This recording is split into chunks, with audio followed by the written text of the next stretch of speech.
Two people. Same starting point. $50,000 each. The first one pays off every debt as fast as possible. No loans, no interest, no risk. People call this responsible. The second one does something that looks reckless. They borrow more. On purpose. Strategically. And 20 years later, the second person is significantly wealthier. Here's the part almost nobody talks about. The richest people in the world are more in debt than you will ever be, and it's not an accident.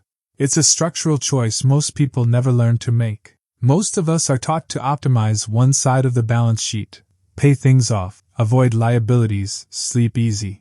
But wealth isn't built by avoiding debt. It's built by understanding exactly what debt is for. Start with two investors. Both are 35. Both have exactly $100,000 in capital. Both have the same income, the same access to the market, and the same 20-year time horizon. Investor A uses cash only. Every purchase, every investment, fully funded out of pocket. No loans, no leverage, no interest payments. Investor B uses the same capital, but layers in debt deliberately, as a tool, not a crutch. Same starting net worth. Same opportunities. The only variable is how each person treats borrowed money. This isn't a story about luck, inheritance, or income. It's a story about structure. And structure is something anyone can learn. Investor A feels smart. No debt, no stress, no risk of a lender calling anything due.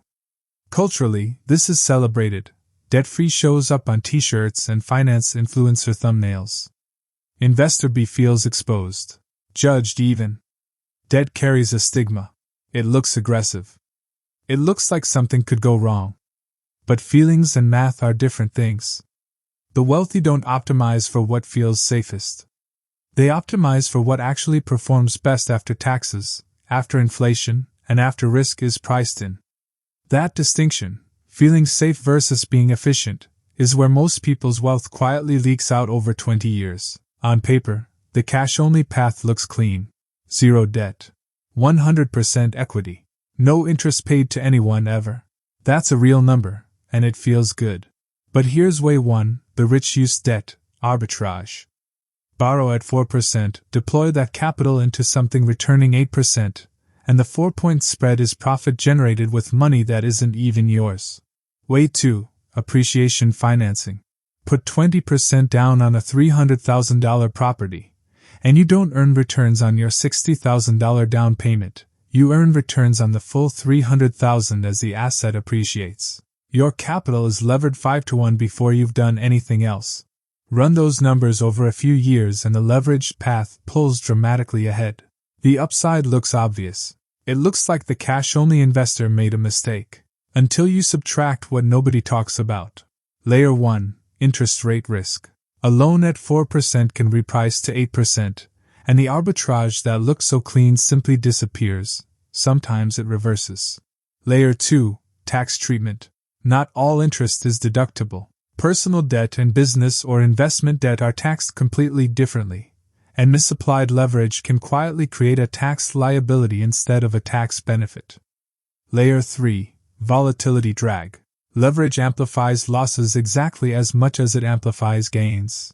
A market downturn can trigger a margin call that forces a sale at the worst possible moment, locking in a loss the cash-only investor never has to face. Layer 4, liquidity risk. Debt has fixed payments on a fixed schedule, whether the market cooperates or not. This is where Way 3 and Way 4 come in. Tax advantage business debt, where interest becomes a legitimate deduction against income, and OPM. Other people's money, where investors use bank or partner capital to control assets far larger than their own account could ever buy alone. Both are powerful. Both are also exactly where undisciplined borrowers get destroyed. The surface math wasn't wrong, it was incomplete. Zoom out to year 10. Investor A, disciplined and consistent, has grown their cash-funded portfolio to roughly $320,000. Solid. Predictable. Linear. Investor B, using leverage responsibly and surviving the volatility along the way, is sitting closer to $480,000. The gap exists, but it's modest, the kind of difference that looks like normal variance.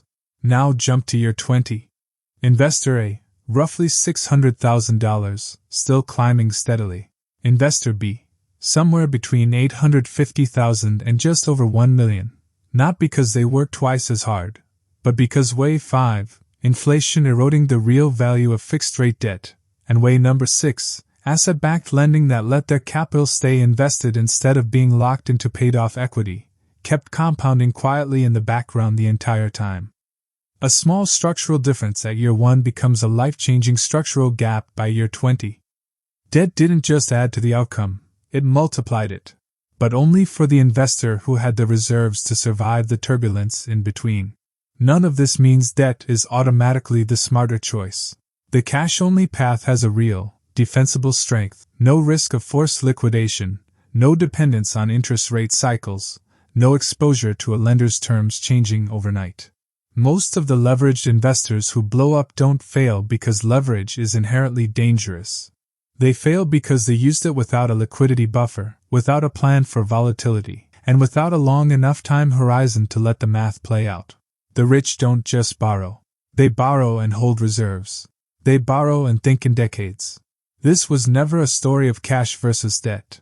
It's a story of discipline versus exposure, and both paths can fail without it. Debt isn't good. Debt isn't bad. Debt is a mirror. It reflects exactly how much you understand about risk, cost, and time. In the hands of someone who's done the math, it's a lever that moves other people's money in your direction.